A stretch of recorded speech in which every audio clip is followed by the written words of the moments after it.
नमस्कार, मैं हूं आपके साथ सरिता तिवारी। करते हैं खबरों की शुरुआत इस वक्त की बड़ी खबर से। आगरा से आ रही है। ताज नगरी में 2 और कोरोना के केस मिलने से हड़कंप मच गया है। इससे पहले भी आपको बता दें यहां पर 2 कोरोना संक्रमित मिले थे। बता दें कि आगरा में 4 मरीजों का फिलहाल यहां पर कोरोना का इलाज चल रहा है। स्वास्थ्य विभाग बाहर से आने वाले लोगों पर नजर भी बना के रखा हुआ है। तो आपको बता दें यहाँ पर 2 और कोरोना संक्रमित मिले हैं और इससे पहले भी आपको बता दें यहाँ पर कोरोना संक्रमित 2 मिले थे। तो कुल आपको बता दें 4 कोरोना मरीजों का आगरा में यहाँ पर इलाज चल रहा है। वहीं इस मामले को देखते हुए अलर्ट मोड पर स्वास्थ्य विभाग भी यहां पर आ चुका है और जो भी लोग बाहर से आ रहे हैं उन पर भी स्वास्थ्य विभाग पूरी तरह से नजर बनाकर रखा हुआ है। ये बड़ी खबर आपको आगरा से बता रहे हैं, जहां पर 2 और कोरोना के केस मिलने से काफी हड़कंप मच गया। आपको बता दें इससे पहले भी 2 और के संक्रमित मामले यहां पर पाए गए थे, जिसके बाद अब कुल 4 कोरोना संक्रमित यहां पर हैं, जिनका मरीजों का इलाज चल रहा है। 4 कोरोना केसेस के बाद आपको बता दें अब स्वास्थ्य विभाग भी अलर्ट मोड पर यहां पर आ चुका है और जो भी लोग बाहर से आगरा पहुंच रहे हैं उन पर भी सख्त निगरानी बरती जा रही है कि कहीं कोरोना संक्रमित तो नहीं है। सभी लोगों का टेस्ट भी यहां पर किया जा रहा है, पूरी निगरानी बरती जा रही है। भारत समेत पूरी दुनिया में कोरोना के नए वेरिएंट ओमिक्रॉन का खतरा बढ़ता जा रहा है। कोरोना का ये वेरिएंट और सभी वेरिएंट से भी खतरनाक बताया जा रहा है और ऐसे में इस वेरिएंट के खतरे से बचने के लिए अभी से तैयारियां काफी तेजी से की जा रही हैं। आगरा स्वास्थ्य विभाग नए वेरिएंट ओमिक्रॉन के खतरे को लेकर काफी अलर्ट हो गया है, जहां शहर में जगह जगह स्वास्थ्य विभाग सैंपलिंग कर रहा है। आगरा कैंट रेलवे स्टेशन पर आने और जाने वाले यात्रियों की स्कैनिंग भी हो रही है। वहीं लक्षण मिलने पर टेस्ट भी किया जा रहा है।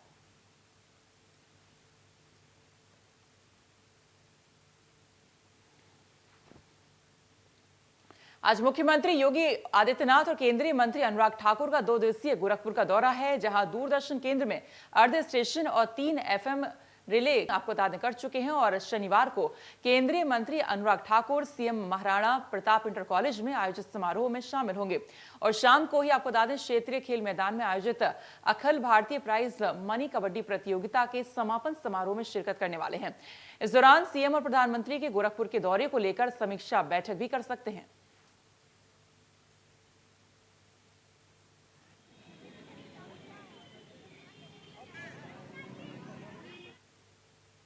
कर्नाटक में कोरोना के नए वेरिएंट की दस्तक के बाद राजधानी लखनऊ में स्वास्थ्य विभाग अलर्ट हो चुका है। लखनऊ में स्वास्थ्य विभाग ने विदेश से लखनऊ लौटे यात्रियों का रिकॉर्ड खंगाला। बीते कुछ दिनों से विदेश से लखनऊ यात्रियों की संख्या करीब 800 हो गई है। वहीं 800 यात्रियों में करीब 200 लखनऊ के ही हैं। 200 लोगों में आधे लोगों से स्वास्थ्य विभाग नहीं संपर्क कर पा रहा है।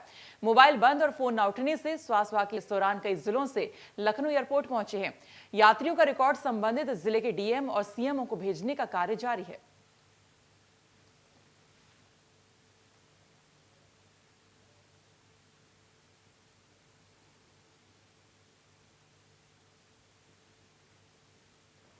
कोरोना के नए वेरिएंट ओमिक्रॉन के देश में संदिग्ध मरीजों के मिलने के बाद स्वास्थ्य विभाग अलर्ट मोड पर आ चुका है। राजधानी लखनऊ के एयरपोर्ट पर आने जाने वाले सभी यात्रियों की RT-PCR जांच की जा रही है।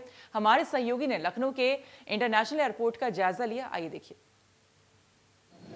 देश में ओमिक्रॉन के 2 संदिग्ध मरीजों के मिलने के बाद अब राजधानी लखनऊ में भी इसको लेकर अलर्ट जारी किया गया है। राजधानी लखनऊ के हवाई अड्डे पर मौजूद है और आप देख सकते हैं कि ये अराइवल है, यानी कि जो विदेश से आने वाले यात्री हैं वो यहाँ से आते हैं और जो अलर्ट जारी किया गया है उसके बाद अब सभी की जो जांच है वो यहाँ पर की जाएगी और अंदर जो जांच का काम है वो किया जा रहा है, यानी कि जो भी बाहर से आने वाले लोग हैं उनकी जांच अंदर की जाती है। और आपको दिखा दें कि ये दूसरे आने वाले लोग हैं वो यहाँ से जो विदेश जाने वाले जो यात्री वो यहाँ से उनके जाने का जो कार्रवाई है वो किया जा रहा है। आपको बता दें कि करीब 800 यात्री जो लखनऊ एयरपोर्ट पर अब तक पहुंच चुके हैं और इसके अलावा जिसमें से यात्री करीब लखनऊ के हैं 800 यात्रियों की अगर बात करें तो ज्यादातर यात्री ऐसे हैं उन यात्रियों के जो संपर्क है वो नहीं हो पा रहा, यानी कि स्वास्थ्य महकमा लगातार कोशिश कर रहा है, या तो उनका मोबाइल नंबर है वो नहीं रिसीव हो रहा है या फोन बंद है। ऐसे में सबसे बड़ी बात यह है कि चिंता का विषय बनी हुई है कि जो लखनऊ से आने के बाद जो अलग अलग जिले में यहाँ पर विदेशों से होकर आए थे उनमें क्या कुछ स्थिति है, इस सिम्टम्स को लेकर है या नहीं है, इसको लेकर चिंता जरूर बनी हुई है। हालांकि इसको लेकर अब जिस तरह सख्ती वो हो रही है, लगातार कार्रवाई है वो होती हुई नजर आ रही है, यानी कि जो यहाँ पर आने वाले विदेश आने वाले लोग हैं या बाहर से आने वाले लोग हैं सभी की जांच है वो कंपलसरी कर दी गई है। देख सकते हैं कि यहाँ पर ये यात्री है जो विदेश जाने के लिए यहाँ पर अपनी जांच के लिए लाइनों में लगे हुए हैं और साथ तौर पर यहाँ पर पहले उनकी RT-PCR जांच होगी, उसके बाद फिर वो आगे की जो कार्रवाई होगी, यानी कि विदेश वो जा सकते हैं। साफ तौर पर देख सकते हैं यहाँ पे भारी संख्या में जो लाइनों में लगे यात्री हैं और अपनी बारी का इंतजार कर रहे हैं। पहले उनकी जांच होगी और जांच के बाद ये लोग जब उनकी नॉर्मल रिपोर्ट होगी तब ही फिर ये लोग आगे जा सकते हैं। बहुत सारे यात्री हैं यहाँ पर इंतजार कर रहे हैं। देखिए ज्यादातर लोगों ने मास्क भी लगाया हुआ है, यानी कि जो नियमों का पालन किया जा रहा है। आप देख सकते हैं कि ये बहुत भारी संख्या में लोग नजर आ रहे हैं। ज्यादातर लोगों ने मास्क है वो लगाया हुआ है। आप देख सकते हैं कि यहाँ पर जो एयरपोर्ट अथॉरिटी के जो लोग हैं स्वास्थ्य महकमे के साथ मिलकर काम कर रहे हैं। हालांकि एक कमी जरूर देखने को मिल रही है, सोशल डिस्टेंसिंग का पालन नहीं हो रहा है, यानी कि जो दूरी बनी रहनी चाहिए वो नजर नहीं आ रही है। 10 लोग खड़े हुए लेकिन मास्क सभी ने लगाया हुआ है, ये भी साफ तौर पे नजर आ रहा है। और देख सकते हैं जागरूकता हमें देखने को मिल रही है। किस तरीके की जागरूकता हम लोग यहाँ पे फैला रहे हैं। ओमिक्रॉन को लेकर जो अलर्ट जारी किया गया है, उसको किस जागरूकता बना रहे हैं? ज्यादा लोगों ने मास्क नहीं लगाया हुआ। सर अभी हम लोग कोशिश कर रहे हैं कि अधिकतर लोग को दूर बना के रखना है और अधिकतर लोग हमें बोल दिया कि मास्क दूर लगा के रखे कि कोरोना जो है उसमें फीवर बढ़ रहा है। तो मैं अधिकतर लोगों से बोल दिया हम लोगों ने कि मास्क में लगा के रखें। और देखा है कि कुछ तरीके हम लोग बंदे भी कह रहे हैं, लेकिन कहने को प्रॉपर तरीके से जो है वो कराने की पूरी कोशिश कर रहे हैं कि कोरोना जो है कि किसी को बाहर से कुछ लोग आते हैं और वहाँ पे जाके मुलाकात कर रहे हैं, उनसे प्रॉपर ना करा के लोग बता रहे हैं कि प्रॉपर वो लोग मास्क लगाते रहें और उचित दूरी बनाकर अपना काम करें। अच्छा, पहले यहाँ पर जांच होगी, उसके बाद फिर आगे कार्रवाई, यहाँ पे डॉक्यूमेंट्स वेरीफाई होगा, उसके बाद फिर PCR होता है यहाँ पर। तो जाहिर है जो कार्रवाई है वो पूरी की जा रही है। उसके बाद PCR जाँच होगी, जाँच के बाद रिपोर्ट आएगी, रिपोर्ट के बाद ही यात्री जो है वो विदेश जा सकेंगे। आप देख सकते हैं कि तमाम सारे जो यात्री यहाँ पर मौजूद हैं, लाइनों में लगे हुए, बाकायदा यहाँ के जो स्वास्थ्य विभाग से जुड़े हुए लोग हैं वो यहाँ पर मौजूद हैं और बाकायदा कागजी कार्रवाई के बाद उनकी जो जांच है वो की जाएगी। साफ तौर में ओमिक्रॉन को लेकर जिस तरीके से अलर्ट जारी किया गया है, कोरोना के नए वेरिएंट ओमिक्रॉन को लेकर लगातार जो सख्ती है वो हो रही है और कहीं ना कहीं इसको लेकर स्वास्थ्य महकमा भी अलर्ट है। Ravi Kumar, India news, Lucknow. एक तरफ जहां कोरोना के घातक वेरिएंट ओमिक्रॉन ने भारत में दस्तक दी है, तो वहीं स्वास्थ्य मंत्रालय भी इसको लेकर के पूरी तरह से अलर्ट हो चुका है। और ऐसे में लखनऊ के लोग कितना जागरूक हैं इस घातक वायरस को लेकर, आइए आपको दिखाते हैं। देशों को अपनी चपेट में लेने के बाद कोरोना वायरस का घातक वेरिएंट ओमिक्रॉन ने फिलहाल भारत में दस्तक दे दी है। आपको बताते चलें कि कर्नाटक के 2 लोग इसकी चपेट में आए हैं। हालांकि केंद्रीय स्वास्थ्य मंत्रालय ने इसकी पुष्टि दे दी है, तो कहीं ना कहीं चौंकाने वाली बात ज़रूर है, क्योंकि अब भारत में इसकी एंट्री हो गई है। और जहां पर थर्ड वेव की बात कर रहे थे वहां पर इसका आना एक चिंता का विषय ज़रूर बनता जा रहा है। हालांकि बहुत सीवियर सिम्टम्स नहीं पाए गए हैं, लेकिन लगातार सरकारें यही दरखास्त कर रही हैं क्योंकि कितने भी जो प्रोटोकॉल है उसका पालन करें और भीड़ भाड़ वाली जगह पर मास्क लगाएं। इस वक्त आप देख सकते हैं हम मौजूद हैं एक मार्केट में ही, जहां पर तमाम लोग हैं। हम बात करेंगे और भी मैडम आपसे बात करेंगे। एक मिनट, मास्क कहाँ है आपका? मास्क नहीं, दुपट्टा बांधे रहे। नहीं, गलत बात है ना ये, जिस तरीके से अभी बढ़ रहा है आपको मास्क लगाना चाहिए भीड़ भाड़ में एरिया में। तो जिस तरीके से यहाँ पर लोग हैं, हम आपसे मिलवाएंगे उनसे और बात भी करेंगे। कुछ और भी लोग हैं। दादा, मास्क क्यों नहीं लगाए हैं आप? अरे मास्क रखे, दवा लेने जा रही है। देखो, दवा लेने जा रहे थे? हाँ, इसीलिए रखेंगे नहीं। ठीक है, कुछ और भी लोग हैं। भाई, विधानसभा चुनाव निकट होने पर बाराबंकी में अब बड़े नेताओं का मूवमेंट बढ़ता ही जा रहा है। 4 दिसंबर को बाराबंकी जिले के जैतपुर विधानसभा क्षेत्र के सिद्धौर कस्बे में उत्तर प्रदेश के उप मुख्यमंत्री केशव प्रसाद मौर्य आ रहे हैं और वो यहां पर एक चुनावी जनसभा करने वाले हैं और कई परियोजनाओं का लोकार्पण और शिलान्यास भी करेंगे। साथ ही भाजपा के पदाधिकारियों की बैठक कर जिले के विधानसभा सीटों की जमीनी हकीकत को भी परखेंगे।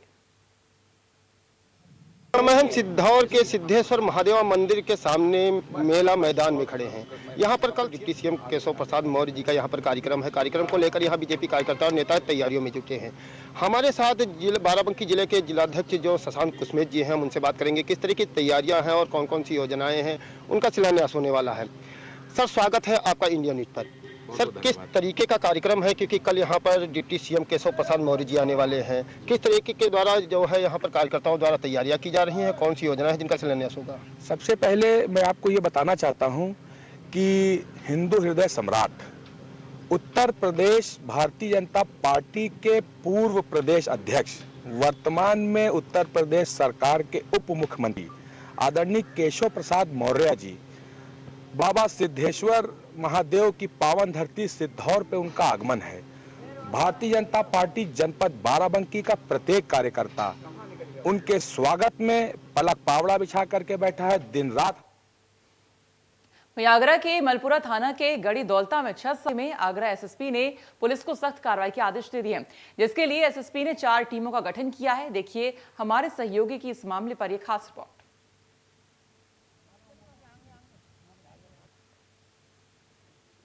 थाना मलपुरा क्षेत्र से परसों बारात आई थी और वहां से एक 6 साल की बच्ची गायब हो गई थी, जिसकी डेड बॉडी कल खेत में मिली थी।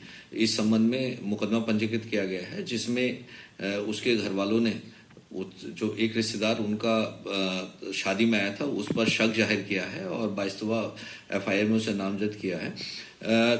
तमाम जो इन्वेस्टिगेशन हुई उसके आधार पर भी वो जो रिश्तेदार है वो इसमें संदिग्ध पाया गया है। उसने अपना फोन बंद कर लिया है, फरार है। इस संबंध में उसकी गिरफ्तारी के लिए 4 टीमें गठित की गई हैं और बहुत जल्दी उसकी गिरफ्तारी सुनिश्चित की जाएगी। 6 वर्षीय मासूम की हत्या से सख्त हो गए, 4 टीमों का गठन कर आरोपी की तलाश शुरू कर दी है। आपको बता दें कि थाना मलपुरा के गड़ी दौलता में 6 वर्षीय बच्ची को अगवा कर दुष्कर्म किया गया था और दुष्कर्म के बाद हत्या कर उसका शव को खेत में फेंक दिया गया। परिजनों की तहरीर पर नामजद मुकदमा पंजीकृत किया गया है। तो वहीं आरोपी की तलाश के लिए ये दावा किया जा रहा है एसएसपी द्वारा कि आरोपी को जल्द ही पुलिस गिरफ्तार करेगी। अब ऐसे में देखना होगा कि आरोपी कब तक पुलिस की गिरफ्त में आता है और सलाखों के पीछे पुलिस कब तक उसको भेज पाती है। आगरा से मनोज चार, इंडिया न्यूज। गाजियाबाद में आज का एयर क्वालिटी इंडेक्स 331 है। गाजियाबाद में लापरवाही की तस्वीर अभी भी सामने आ रही है। स्थानीय लोगों के द्वारा सड़कों के किनारे कूड़ा जलाने का सिलसिला जारी है। देखिए हमारे सहयोगी की ये खास रिपोर्ट। बिहार के कुछ इलाकों में हल्की बूंदाबांदी हुई, जिसके बाद यह अंदाजा लगाया जा रहा था कि प्रदूषण के स्तर में कुछ कमी आएगी। कमी आई है, लेकिन उतनी नहीं आई कि हवा जो है वो सांस लेने योग्य बन पाए। आपको सबसे पहले एयर क्वालिटी इंडेक्स दिखा देते हैं आज गाजियाबाद का क्या है, जहां मैं मौजूद हूं। गाजियाबाद का एयर क्वालिटी इंडेक्स इस समय 331 है। ये कल 365 था, यानी कि प्रदूषण के लिहाज से देखें तो AQI में कमी आई है, मगर इतनी कमी नहीं आई कि ये धुंधलापन जो है वो कम हो पाए। आबो हवा में ये घुला हुआ जहर इतना कम नहीं हुआ है कि हवा सांस लेने योग्य बन जाए, और इस धुंधलेपन को देखकर आप अंदाजा भी लगा सकते हैं। हालांकि इसके पीछे कुछ लापरवाहियां भी हैं। मैं इस समय जहां पर मौजूद हूं ये लिंक रोड है, और अगर आपको पास में यहाँ तस्वीरें दिखाने की कोशिश करूं तो किसी ने रोड किनारे कूड़ा जला दिया है, और कूड़ा जलने से हालात ये बन गए हैं कि धुआं काफ़ी ज़्यादा हो रहा है। जबकि इस तरह से सार्वजनिक जगहों पर कूड़े में आग लगाना प्रतिबंधित है, इस पर मोटा जुर्माना है। लेकिन कहाँ है वो लोग जिन्हें नियम मनवाना है? तो नियम तो कोई मनवाने वाला यहाँ दिखाई नहीं दे रहा है, और ऐसे में जाहिर तौर पर ये कहा जा सकता है कि किस तरह के हालात जो हैं इस लापरवाही की वजह से बने हैं। क्योंकि पहले से ही जब दिवाली पर पटाखे जलाए गए तब भी लापरवाही सामने आई, और एक लापरवाही इस तरह से लगातार सामने आ रही है। सवाल ये उठेगा कि आखिरकार क्यों सख्ती से जो प्रदूषण की रोकथाम के लिए नियम बनाए गए हैं उन्हें मनवाया नहीं जा रहा है। अलीगढ़ में एक और जहां शासन से लेकर प्रशासन को लेकर चिंतित नजर आ रहा है, तो वहीं दूसरी ओर कर्मचारियों का धरना प्रदर्शन कहीं परेशानी का सबब ना बन जाए। आपको बता दें कि अलीगढ़ में सीएमओ कार्यालय पर स्वास्थ्य संविदा कर्मचारी संघ के बैनर तले भारी संख्या में कर्मचारियों के द्वारा धरना प्रदर्शन किया जा रहा है, जिसमें महिलाएं बच्चों के साथ धरने पर बैठी हुई हैं। प्रदर्शनकारी पदाधिकारियों का कहना है कि पिछले काफी वक्त से 7 सूत्रीय मांगों को लेकर प्रदर्शन चल रहा है। वहीं प्रदर्शन के दौरान पोस्टर बैनर लगाकर साफ कर दिया है, जो अधिकार दिलाएगा वही सरकार बनाएगा।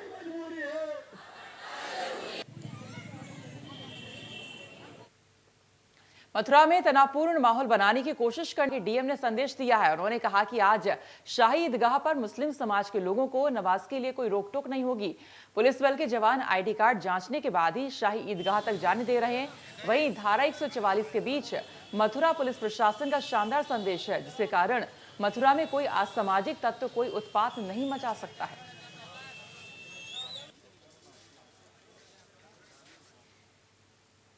राष्ट्रीय क्रांतिकारी समाजवादी पार्टी के राष्ट्रीय अध्यक्ष गोपाल राय ने लखनऊ में हजरतगंज स्थित जीपीओ से जन क्रांति यात्रा की शुरुआत की है।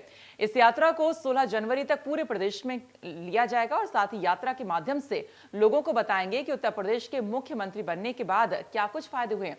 उन्होंने कहा अपराधी डर से कांप रहे हैं, भ्रष्ट अधिकारियों पर कार्रवाई हो रही है, पीड़ितों को न्याय मिल रहा है।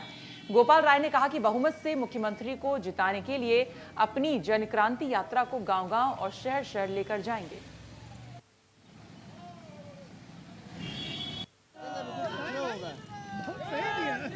हम लोग आज जनक्रांति यात्रा लेकर के 16 जनवरी तक हम लोग पूरे प्रदेश व्यापी जनक्रांति आंदोलन चलाएंगे।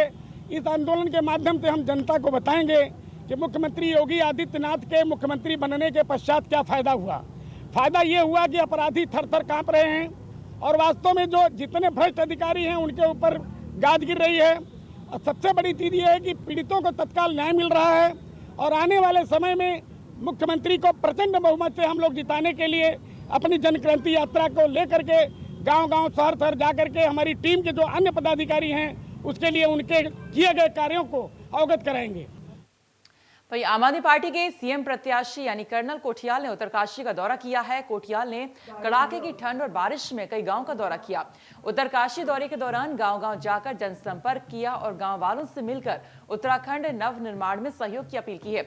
इस दौरान उनके उपस्थिति में कई लोगों ने पार्टी ज्वाइन की। कर्नल कोठियाल उत्तरकाशी के मंगशीर बगवाल के कार्यक्रम में बतौर मुख्य अतिथि शामिल भी हुए। आपको बता दें आम आदमी पार्टी के सीएम प्रत्याशी गांव-गांव जाकर वहां पर दौरा कर रहे हैं, लोगों से बातचीत कर रहे हैं और साथ ही साथ आपको बता दें उनकी मौजूदगी में यहां पर तमाम लोग पार्टी को ज्वाइन भी कर रहे हैं। और फिलहाल इसी के साथ इस बुलेटिन में इतना ही, लेकिन आगे और भी खबरें जारी हैं। आप देखते रहिए इंडिया न्यूज। नमस्कार।